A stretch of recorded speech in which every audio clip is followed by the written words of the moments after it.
વિદ્યાર્થી મિત્રો, ઓનલાઈન શિક્ષણની અંદર આપ સૌ વિદ્યાર્થી મિત્રોનું સ્વાગત છે. મિત્રો, આજે આપણે ધોરણ 9 વિષય સંસ્કૃતની અંદર પ્રકરણ 18 બિલસ્ય વાણી ન કદાપી મે શ્રુતા એટલે દરની અથવા ગુફાની વાણી મેં ક્યારેય સાંભળી નથી. બિલસ્ય વાણી ન કદાપી મે શ્રુતા એટલે કે દરની અથવા ગુફાની વાણી મેં ક્યારેય સાંભળી નથી. તો મિત્રો, આ જે પ્રસ્તુત પાઠ છે એ સુપ્રસિદ્ધ નીતિ ગ્રંથ જે પંચતંત્ર અને હિતોપદેશ નામના પ્રાણી કથાઓના જે ગ્રંથો છે એ પંચતંત્રમાંથી આ પાઠ લેવામાં આવેલો છે.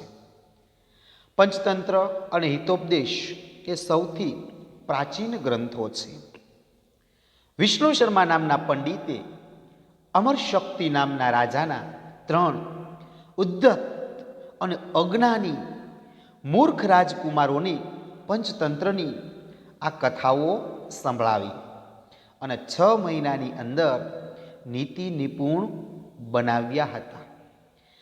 પંચતંત્રની અંદર 5 પ્રકરણો છે. એમાં પહેલું મિત્ર ભેદ. તો મિત્ર ભેદની અંદર 2 શિયાળ બંધુઓ સિંહ અને બળદની જે મિત્રતા છે એ બંને વચ્ચે ફાટફૂટ પડાવે છે તેનું સરસ વર્ણન કરવામાં આવેલું છે. ત્યારબાદ બીજો જે વિભાગ છે મિત્ર સંપ્રાપ્તિ એટલે કે મિત્રો કઈ રીતે મેળવવા, કઈ રીતે પ્રાપ્ત કરવા તે. તો આ પ્રકરણની અંદર કાગડા, ઉંદર, હરણ અને કાચબાની મિત્રતાની કથાઓ છે. ત્રીજો વિભાગ કાકોલુકિયમ, કાક એટલે કાગડો અને ઉલુક એટલે ઘુવડ. તો આમાં કાગડા અને જે ઘુવડ છે એ બંનેના સ્વાભાવિક વેરની કથાઓ આવેલી છે. કાગડાઓ દ્વારા ઘુવડોના ગઢના વિનાશનું એમાં સચોટ ચિત્રણ છે. ચોથું લબ્ધ પ્રણશ. તો આ વિભાગની અંદર લબ્ધ એટલે મેળવેલું અને પ્રણશ એટલે ગુમાવવું. જે મેળવેલી વસ્તુ છે એને કઈ રીતે ગુમાવી એની વાત છે. લબ્ધ પ્રણશ.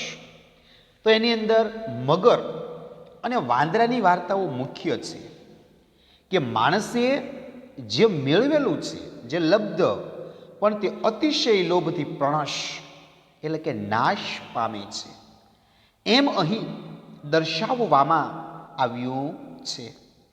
ત્યારબાદ 5મો વિભાગ અપરીક્ષિત કારકમ. તો આ વિભાગની અંદર એ ભિક્ષુઓના માથા ફોડનાર વાણંદની મુખ્ય કથા છે. જે વ્યક્તિ વગર વિચાર્યું જે કરે એ વ્યક્તિ પાછળથી પસ્તાય છે. આ મુખ્ય ઉપદેશ આ તંત્રની વાર્તાઓમાંથી મળે છે. આ પંચતંત્રમાં પશુઓ, પક્ષીઓની કથાઓ દ્વારા મનોરંજન સાથે વ્યવહાર નીતિનું ઊંડું જ્ઞાન આપવામાં આવેલું છે. દરેક કથાની શરૂઆતમાં અને અંતની અંદર એ કથા વસ્તુના સારરૂપ શ્લોકો આવે છે. એ ઉપરાંત અનેક સુભાષિતો દ્વારા કથાઓ સુશોભિત અને સમૃદ્ધ બની છે. વાર્તાઓમાં આવતા સંવાદો સરળ છતાં ચોટદાર છે. પંચતંત્રની શૈલી સરળ, પ્રવાહી અને સરસ છે. પંચતંત્રનો રચનાકાળ ઈસવીસન 100 થી ઈસવીસન 500 વચ્ચેનો મનાય છે. ભારતમાં જ નહીં, અન્ય દેશોમાં પણ જુદી જુદી ભાષાઓમાં આ ગ્રંથોના અનુવાદ થયેલો છે. તો મિત્રો, આપણો જે પાઠ છે બિલસ્ય વાણી ન કદાપી મે શ્રુતા. બિલસ્ય એટલે દરની અથવા ગુફાની, વાણી એટલે કે વાણી મેં ક્યારેય સાંભળી નથી. એ પાઠની આપણે સૌ પ્રથમ સ્ટોરી જોઈએ મિત્રો. હવે કોઈ એક વન હતું એ વનની અંદર ખરનખર નામનો સિંહ રહેતો હતો. એકવાર એ સિંહ આમ તેમ ભટકતો, ભૂખથી પીડાયેલો, તેને કંઈ પણ ખાવાનું મળ્યું નહીં. પછી સૂર્ય આથમવાનો સમય થયો. તો સૂર્યાસ્ત સમયે એ સિંહે, ખરનખર નામના સિંહે એક મોટી ગુફા જોઈ અને તેણે વિચાર્યું કે ખરેખર આ ગુફાની અંદર રાત્રે કોઈક પ્રાણી આવશે અને આથી હું અહીં જ છુપાઈને રહું છું. એટલે સિંહ ગુફાની અંદર જતો રહ્યો. થોડો સમય થયો. એટલામાં ગુફાનો માલિક દધીપુચ્છ નામનો શિયાળ, સિંહનું નામ ખરનખર અને શિયાળનું નામ દધીપુચ્છ, એટલે દધીપુચ્છ નામનો શિયાળ આવ્યો. તેણે જોયું તો ત્યાં સિંહના પગલાની છાપ એણે જોઈ, ગુફામાં પ્રવેશેલી, પરંતુ બહાર પાછી આવેલી નહોતી. એટલે શિયાળે વિચાર્યું કે અરે રે, હું તો મર્યો. ખરેખર આ દરમાં ગુફાની અંદર સિંહ છે એમ હું ધારું છું. તો હવે હું શું કરું? એમ વિચારી એ દધીપુચ્છ નામનો સિંહ દૂર ઊભો ઊભો એ અવાજ કરવા લાગ્યો કે હે દર, હે ગુફા, શું તને યાદ નથી કે મેં તારી સાથે એક શરત કરેલી છે કે જ્યારે હું બહારથી આવું છું ત્યારે તારે મને આવકાર આપવાનો છે, તારે મને બોલાવવાનો છે. જો તું મને બોલાવીશ નહીં તો હું બીજા દરમાં, બીજી ગુફાની અંદર જતો રહીશ. આમ શિયાળ બોલ્યું. સિંહ ગુફાની અંદર છે. એણે સાંભળ્યું કે અરે, હવે શું કરવું? આ સાંભળી અને સિંહે વિચાર કર્યો કે ખરેખર આ ગુફા હંમેશા એના માલિકને આવકાર આપતી હશે, પરંતુ મારી બીકને લીધે, મારા ડરને લીધે એ કંઈ બોલતી નથી. તો ગુફાને બદલે હું આને બોલાવું છું અને આ પ્રમાણે તે દરમાં પ્રવેશીને મારું ભોજન થશે. આવું સિંહે વિચાર્યું. આમ વિચારી સિંહે એકાએક શિયાળને બોલાવ્યો. સિંહની મોટી ગર્જનાના પડઘાથી તે ગુફા ઊંચે સાદે શિયાળને બોલાવવા લાગી. આથી બીજા પશુઓ પણ ભયભીત થઈ ગયા. શિયાળ પણ ત્યાંથી દૂર પલાયન કરતો, દૂર ભાગી ગયો અને બોલતો હતો કે જે ન આવનારું કરે છે તે શોભે છે, જે ન આવનારું કરતો નથી તે શોક કરે છે. અહીં વનમાં વસતા વસતા મને ગઢપણ આવી ગયું છે, છતાં મેં આ ગુફાની દરની વાણી ક્યારેય સાંભળી નથી. તો આમ શિયાળ સિંહના પંજામાંથી બચી જાય છે. તો મિત્રો, આ પ્રમાણે એ આપણા પાઠની સ્ટોરી છે. હવે મિત્રો, આપણે પાઠની સમજૂતી જોઈએ. બિલસ્ય વાણી ન કદાપી મે શ્રુતા. બિલસ્ય એટલે કે દરની અથવા ગુફાની. બિલસ્ય એટલે દરની અથવા ગુફાની. વાણી એટલે વાણી. વાણી એટલે વાણી. મેં એટલે કે મેં. કદાપી એટલે કે ક્યારેય પણ. શ્રુતા ન એટલે સાંભળી નથી. દરની અથવા ગુફાની વાણી મેં ક્યારેય સાંભળી નથી. બિલસ્ય વાણી ન કદાપી મેં શ્રુતા, એટલે દરની અથવા ગુફાની વાણી મેં ક્યારેય સાંભળી નથી. તો મિત્રો, પ્રસ્તાવના જોઈએ. સંસ્કૃત સાહિત્યની અનુપમ કૃતિ મનાતા અને વિશ્વભરમાં જાણીતા બનેલા પંચતંત્ર નામના કથા ગ્રંથમાંથી પ્રસ્તુત કથા લેવામાં આવી છે. પંચતંત્રના કર્તા વિષ્ણુ શર્મા છે. તેમણે અમર શક્તિ નામના રાજાના પુત્રોને માત્ર 6 માસના સમયગાળામાં રાજનીતિમાં નિપુણ બનાવવા માટે આ ગ્રંથ રચ્યો હતો. આમાં મિત્રભેદ, મિત્ર પ્રાપ્તિ, કાકોલુકિયમ, લબ્ધપ્રણશ અને અપરીક્ષિત કારક એમ 5 તંત્ર પ્રકરણ આવેલા છે. અને આ કારણે આ ગ્રંથનું નામ પંચતંત્ર છે. તો મિત્રો સમજૂતી જોઈ લઈએ. સંસ્કૃત સાહિત્યની અનુપમ એટલે કે શ્રેષ્ઠ સુંદર કૃતિ એ મનાતા અને વિશ્વભરની અંદર એ જાણીતા બનેલા આ પંચતંત્ર નામની કથા ગ્રંથમાંથી પ્રસ્તુત કથા વાત લેવામાં આવી છે. પંચતંત્રના કર્તા રચયિતા એ વિષ્ણુ શર્મા છે. તેમણે અમરશક્તિ નામનો જે રાજા હતા એને 3 દીકરાઓ હતા, પરંતુ એ મૂર્ખ પુત્રો હતા. તો આવા મૂર્ખ પુત્રોને 6 મહિનાની અંદર એ રાજનીતિની અંદર કુશળ નિપુણ બનાવવા માટે આ ગ્રંથની રચના કરેલી છે. આ પંચતંત્રની અંદર મિત્ર ભેદ, મિત્ર પ્રાપ્તિ, કાકોલુકિયમ, લબ્ધપ્રણશ અને અપરીક્ષિત કારક એમ 5 તંત્ર એટલે કે પ્રકરણ આવેલા છે. અને આ કારણે આ ગ્રંથનું નામ પંચતંત્ર રાખવામાં આવેલું છે. દરેક તંત્રના પ્રારંભે પ્રથમ એક કથાની માંડણી કરાય છે અને પછી તેની પેટા કથાઓ તરીકે અનેક કથાઓ આવતી રહે છે. ગ્રંથ અને પદ્યો એમ બંને શૈલી એટલે રીતમાં રચાયેલી નાની નાની સરસ પ્રાણી કથાઓની અદ્ભુત સંકલ્પના આ ગ્રંથમાં છે. દરેક કથામાં માણસનું બુદ્ધિ ચાતુર્ય વધે તેના ખાસ ખ્યાલ રાખવામાં આવ્યો છે. કથાની અંતર્ગત કોઈ એક વિષયના અનુકૂળ તેમજ પ્રતિકૂળ બંને પક્ષ સામે ધરીને કથા વસ્તુને આગળ વધારવામાં આવી છે.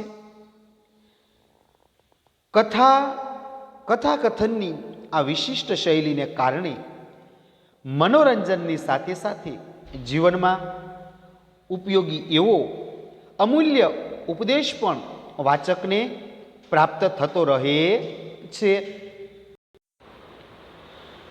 આવનારી આપત્તિની જાણ અને તે પછી તેમાંથી બચવાનો ઉપાય શીખવતી આ કથાનો અભ્યાસ કરતી વખતે અહીં વપરાયેલા અવ્યય પદોનો પણ અભ્યાસ કરીશું.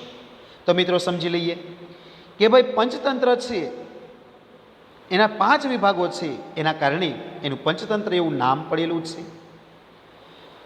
દરેક તંત્રના પ્રારંભે એટલે કે શરૂઆતમાં એક કથાની માંડણી કરાય, એટલે એક કથાની શરૂઆત થાય છે અને પછી તેની પેટા કથા એ કથાની અંદર બીજી કથા તરીકે અનેક કથાઓ આવતી હોય છે. ગદ્ય અને પદ્ય, વાક્યો અને શ્લોકો એ બંને શૈલીમાં એટલે રીતે રચાયેલી નાની નાની સરસ પ્રાણી કથાઓની અદ્ભુત સંકલ્પના આ ગ્રંથની અંદર છે. દરેક કથાની અંદર માણસનું બુદ્ધિ ચાતુર્ય વધે તેના ખાસ ખ્યાલ રાખવામાં આવ્યો છે. કથાની અંદર કોઈ એક વિષયના અનુકૂળ તેમજ પ્રતિકૂળ એટલે સારા અને ખરાબ એ બંને પક્ષ સામે ધરી અને કથા વસ્તુને આગળ વધારવામાં આવી છે. કથાનકની આ વિશિષ્ટ શૈલીને કારણે મનોરંજનની સાથે સાથે જીવનની અંદર ઉપયોગી એવા અમૂલ્ય ઉપદેશ પણ એ વાચકને પ્રાપ્ત થતો રહે છે.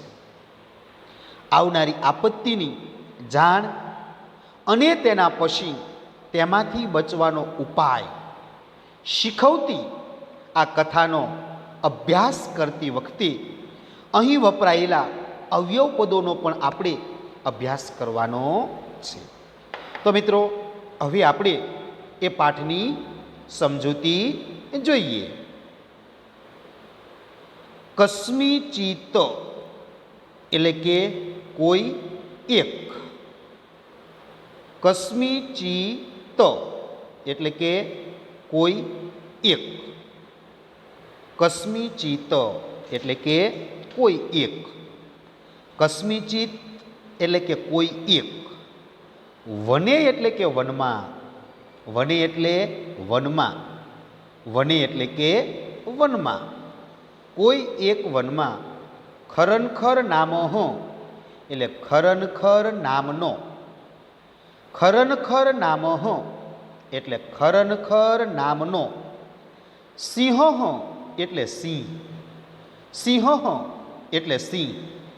પ્રતિવસતિ સ્મ એટલે રહેતો હતો. પ્રતિવસતિ સ્મ એટલે રહેતો હતો. પ્રતિવસતિ સ્મ એટલે રહેતો હતો. કસ્મિચિત વને ખરનખર નામોહ સિંહ પ્રતિવસતિ સ્મ એટલે કે કોઈ એક વનમાં ખરનખર નામનો સિંહ રહેતો હતો. કસ્મિચિત વને ખરનખર નામોહ સિંહ પ્રતિવસતિ સ્મ એટલે કોઈ એક વનમાં ખરનખર નામનો સિંહ રહેતો હતો. સહ એટલે કે તે. સહ એટલે કે તે. તેને કદાચિત. સહ એટલે કે તે. કદાચિત એટલે કે એકવાર. કદાચિત એટલે કે કોઈ એકવાર. કદાચિત એટલે કે કોઈ એકવાર. ઇતસ તતસ એટલે કે આમ તેમ. ઇતઃ તતઃ મિત્રો સંસ્થાના સનો વિસર્ગ બને. ઇતઃ વત્તા તતઃ. ઇતસ તતઃ એટલે આમ તેમ. એકવાર આમ તેમ. પરિભ્રમણો એટલે ભટકતા.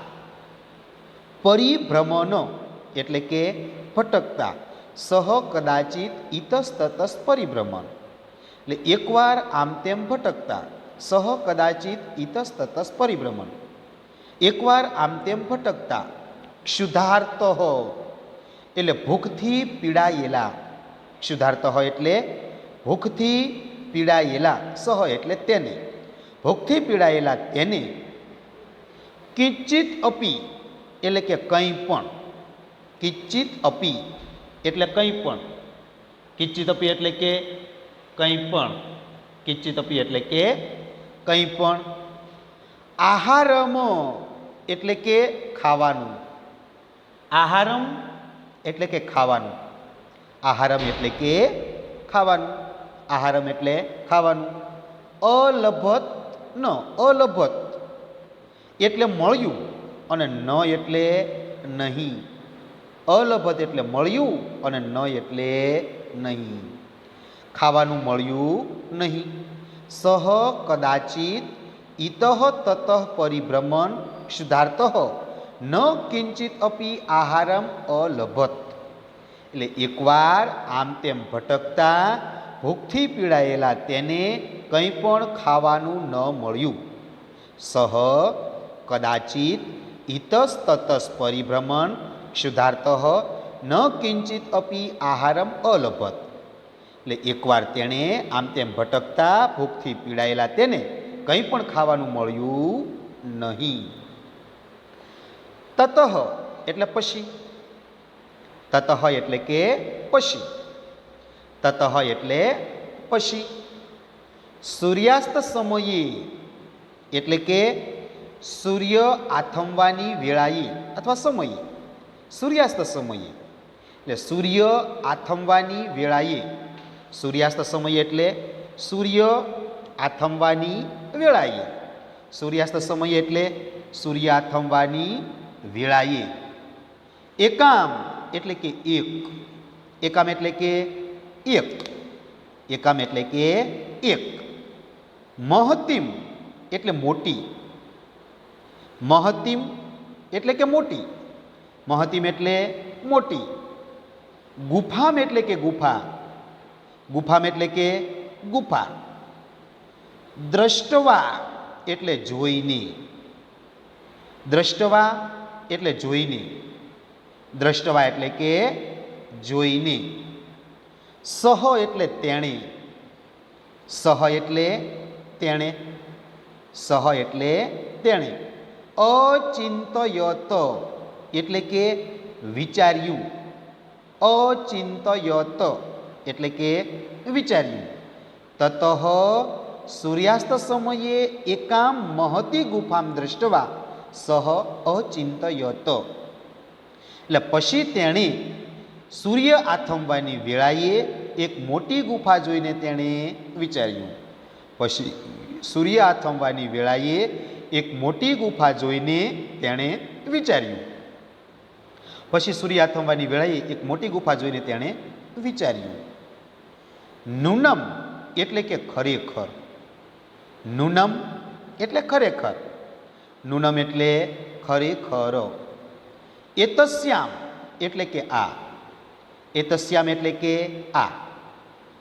ગુહાયામ એટલે ગુફામાં, ગુહાયામ એટલે કે ગુફામાં, ગુહાયામ એટલે કે ગુફામાં. રાત્રો એટલે કે રાત્રે, રાત્રો એટલે કે રાત્રે, રાત્રો એટલે કે રાત્રે. કો અપી, કહ વત્તા અપી, મિત્રો સંધિ ચડવી પડે. કો, કની અંદર ઓ છે, ઓનો વિસર્ગ બન્યો અને અવગ્રહનો અ.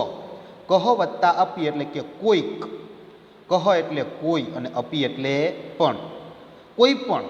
કોપી એટલે કોઈ પણ અથવા કોઈક, કોપી એટલે કોઈ પણ અથવા કોઈક. જીવહ એટલે પ્રાણી, જીવહ એટલે પ્રાણી, જીવહ એટલે પ્રાણી.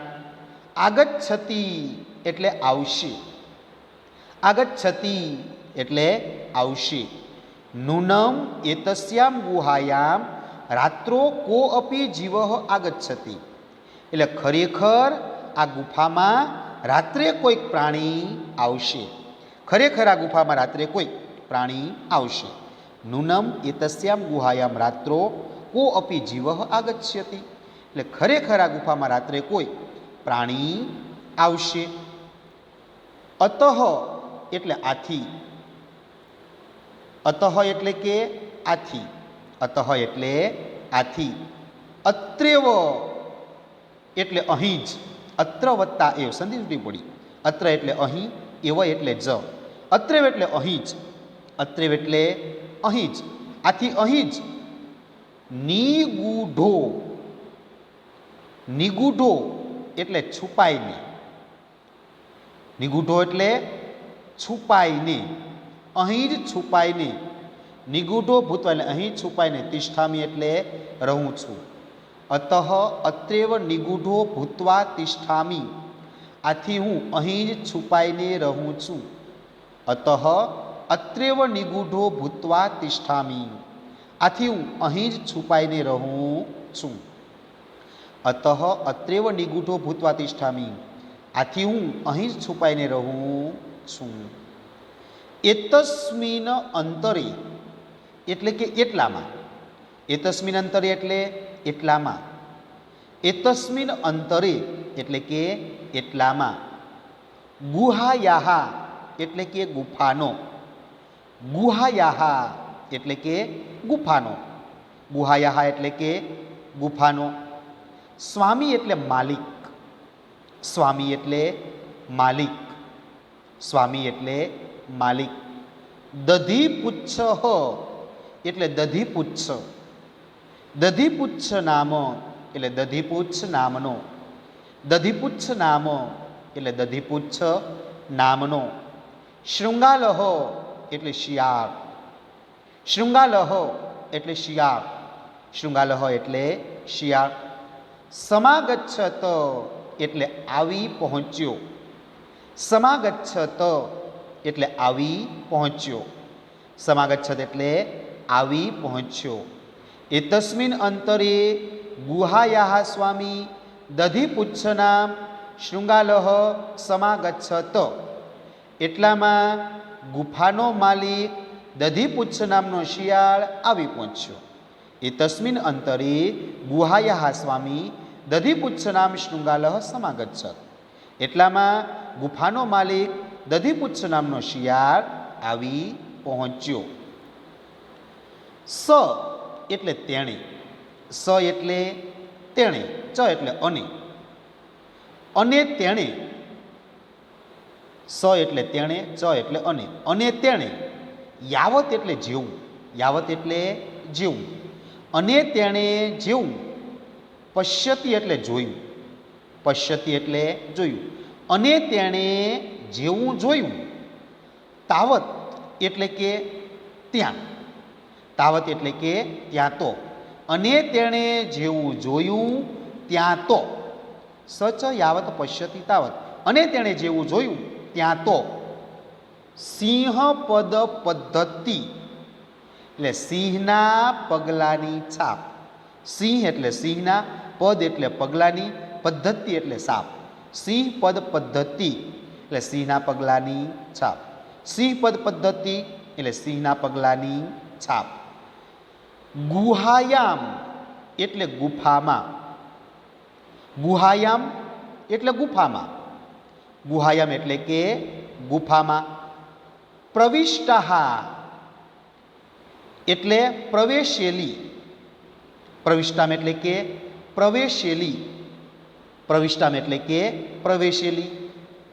ચ એટલે અને, ચ એટલે અને, ચ એટલે કે અને, ગુફામાં પ્રવેશેલી અને, બહિર ન આગતા એટલે કે બહાર ન આવેલી, બહિ આગતા ન એટલે બહાર ન આવેલી, ન બહિ આગતા એટલે કે બહાર ન આવેલી તેણે, અપશ્યત એટલે જોઈ, અપશ્યત એટલે કે જોઈ અથવા દેખાય. સચ યાવત પશ્યંતી તાવત સિંહ પદ્ધતિ ગુહાયામ પ્રવિષ્ટા ન ચ બહિર આગતા અપશ્યત, તેણે જેવું જોયું ત્યાં તો સિંહના પગલાની છાપ ગુફામાં પ્રવેશેલી અને બહાર ન આવેલી તેને દેખાય. આખા વાક્યનું મિત્રો ભાષાંતર: સચ યાવત પશ્યતિ તાવત સિંહ પદ્ધતિ ગુહાયામ પ્રવિષ્ટા ન ચ બહિર આગતા અપશ્યત, તેણે જેવું જોયું ત્યાં તો સિંહના પગલાની છાપ ગુફામાં પ્રવેશેલી અને બહાર ન આવેલી તેને દેખાય. ત્યારબાદ આગળ જોઈએ. શૃંગાલહ એટલે કે શિયાળે, શૃંગાલહ એટલે કે શિયાળે. અચિંતયત એટલે વિચાર્યું, અચિંતયત એટલે વિચાર્યું. શૃંગાલહ અચિંતયત એટલે શિયાળે વિચાર્યું, શૃંગાલહ અચિંતયત એટલે શિયાળે વિચાર્યું. અહો એટલે અરે, અહો એટલે અરે, અહો એટલે અરે. વિનષ્ટો અસ્મિ, વિનષ્ટો અસ્મિ એટલે કે હું તો મર્યો, વિનષ્ટો અસ્મિ એટલે કે હું તો મર્યો. અહો વિનષ્ટો અસ્મિ એટલે કે અરે હું તો મર્યો, અહો વિનષ્ટો અસ્મિ એટલે કે અરે હું તો મર્યો. નૂનમ એટલે કે ખરેખર, નૂનમ એટલે કે ખરેખર, નૂનમ એટલે ખરેખર. અસ્મિન એટલે આ, અસ્મિન એટલે કે આ, અસ્મિન એટલે આ. બિલે એટલે દરમાં અથવા ગુફામાં, બિલે એટલે દરમાં અથવા ગુફામાં, બિલે એટલે દરમાં અથવા ગુફામાં. સિંહ અસ્તિ ઇતિ તર્કયામી એટલે કે સિંહ છે એમ હું ધારું છું. સિંહ અસ્તિ ઇતિ તર્કયામી, સિંહ અસ્તિ એટલે સિંહ છે, ઇતિ એટલે એમ, તર્કયામી એટલે કે હું ધારું છું. શિયાળે વિચાર્યું, અરે હું તો મર્યો, ખરેખર આ ગુફામાં સિંહ છે એમ હું ધારું છું. શિયાળે વિચાર્યું, અરે હું તો મર્યો, ખરેખર આ ગુફામાં સિંહ છે એમ હું ધારું છું. તત એટલે કે તો, તત એટલે કે તો. કિમ કરવાણી એટલે કે હું શું કરું, તત કિમ કરવાણી એટલે કે તો હું શું કરું, તત કિમ કરવાણી એટલે કે તો હું શું કરું. એવમ વિચિંત્ય એટલે કે એમ વિચારીને, એવમ વિચિંત્ય એટલે કે એમ વિચારીને, એવમ વિચિંત્ય એટલે કે એમ વિચારીને. દૂરસ્થ એટલે કે દૂર ઊભેલો તે, દૂરસ્થ હોય એટલે કે દૂર ઊભેલો તે, દૂરસ્થ હોય એટલે દૂર ઊભેલો તે. રવમ એટલે અવાજ, રવમ એટલે કે અવાજ, રવમ એટલે કે અવાજ. કર્તુમ આરબ્ધઃ એટલે અવાજ કરવા લાગ્યો. એવમ વિચિંત્ય દૂરસ્થ રવમ કર્તુમ આરબ્ધ, આમ વિચારીને દૂર ઊભેલો તે અવાજ કરવા લાગ્યો. એવમ વિચિંત્ય દૂરસ્થ રવમ કર્તુમ આરબ્ધ, આમ વિચારીને દૂર ઊભેલો તે અવાજ કરવા લાગ્યો. ભો બિલ, ભો બિલ એટલે હે દર, હે દર. બિલ એટલે દર અથવા ગુફા. બિલનો અર્થ શું થાય? દર અથવા ગુફા. અને ભો એટલે એ. ભો બિલ, ભો બિલ એટલે હે દર, હે દર અથવા હે ગુફા, એ ગુફા. કિમ એટલે કે શું, કિમ એટલે કે શું. ન સ્મરસી એટલે કે શું તને યાદ નથી, ન સ્મરસી એટલે કે શું તને યાદ નથી, શું તને યાદ નથી કે યત મયા ત્વયા સહ સમય કૃતો અસ્મિ, કે મેં તારી સાથે શરત કરી છે. ભોબિલ, ભોબિલ કિમ ન સ્મરસી યત મયા ત્વયા સહ સમય કૃતો અસ્મિ, કે હેદર, હેદર શું તને યાદ નથી કે મેં તારી સાથે શરત કરી છે. હેદર શું તને યાદ નથી કે મેં તારી સાથે શરત કરી છે. યત એટલે કે યદ અહમ એટલે કે જ્યારે હું, યદ અહમ એટલે જ્યારે હું, બાહ્યતઃ એટલે કે બહારથી, બાહ્યતઃ એટલે બહારથી, પ્રત્યાગમિષ્યામી એટલે પાછો આવું ત્યારે, પ્રત્યાગમિષ્યામી એટલે પાછો આવું ત્યારે, તદા એટલે ત્યારે, ત્વમ એટલે તું, ત્વમ એટલે તું, મામ એટલે મને, મામ એટલે મને, આકરિષ્યસી એટલે કે આવકારીશ, આકરિષ્યતી એટલે કે આવકારીશ, કે જ્યારે હું બહારથી પાછો આવું ત્યારે તું મને આવકારીશ. યદિત્વમ એટલે કે જો તું, યદિત્વમ એટલે જો તું, મામ એટલે મને, મામ એટલે મને, ન આવકારિષ્યતી એટલે કે આવકારીશ નહીં, કે જો તું મને આવકારીશ નહીં. તહી અહમ એટલે કે તો હું, દ્વિતીયમ બિલમ એટલે કે બીજા દરમાં, દ્વિતીયમ બિલમ એટલે બીજા દરમાં, યાસ્યામી એટલે કે જતો રહીશ. યદિ ત્વમ મામ ન આહ્વયામી તહી અહમ દ્વિતીયમ બિલમ યાસ્યામી, જો તું મને આવકારીશ નહીં તો હું બીજા દરમાં જતો રહીશ. તો મિત્રો અહીંયા સુધી આપણે રાખીએ. મિત્રો હોમવર્કની અંદર તમારે આ જે પેરેગ્રાફ ચાલ્યો એનું ભાષાંતર તમારે ફેરબુકની 2 વાર લખવાનું છે. સોરી મિત્રો, ફેરબુકમાં નહીં પણ રફની અંદર જેટલું ચાલ્યું એટલું ભાષાંતર 2 વાર લખવાનું છે. તો અહીં આપણે આ લેક્ચર પૂર્ણ કરીએ છીએ.